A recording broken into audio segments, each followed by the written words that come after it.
बारामतीमध्ये अजित पवारांचे भावी मुख्यमंत्री म्हणून बॅनर लागलेत। अजित पवारांच्या जनसन्मान यात्रेनिमित्त बॅनरबाजी करण्यात आली आहे। बॅनरवर राज्यामधील आतापर्यंतच्या सर्व मुख्यमंत्र्यांचे फोटो आहेत आणि बॅनरवर शिंदेंच्या कार्यकाळाचा 2022 ते 2024 असा उल्लेख सुद्धा आहे।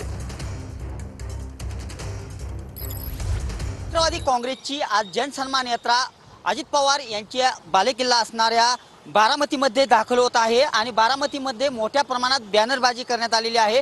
परंतु असाच भिगवण चौकात एक बॅनर लावण्यात आलेला आहे, त्यामध्ये आज तागायतपर्यंत झालेल्या सर्व मुख्यमंत्र्यांचा कालावधी लावण्यात आलेला आहे। यामध्ये 1960 पासून ते 2024 पासून जेवढे महाराष्ट्राचे मुख्यमंत्री झाले त्यांचा कालावधी लावण्यात आलेला आहे। परंतु आता सद्यस्थितीत 2022 ते 24 राज्याचे मुख्यमंत्री असणारा एकनाथ शिंदे यांचा कालावधी लावण्यात आलेला आहे। मात्र 2024 नंतर यंदा मुख्यमंत्री दादाच असा एकनाथ शिंदे यांच्यानंतर ज्या फोटो लावण्यात आलेला आहे आणि त्यावर यंदा मुख्यमंत्री दादाच असा उल्लेख करण्यात आलेला आहे। बारामतीमध्ये मोठ्या प्रमाणात बॅनरबाजी आज जनसन्मान यात्रेच्या पार्श्वभूमीवर पाहावयास मिळत आहे। परंतु हा मुख्यमंत्र्याचा बॅनर लागल्यामुळे साहजिकच मोठ्या प्रमाणात या बॅनरकडे लोकांचं लक्ष वेधलं जात आहे। कॅमेरा पर्सन अभिजित पिशेसह मी दीपक कापरे, TV9 मराठी, बारामती।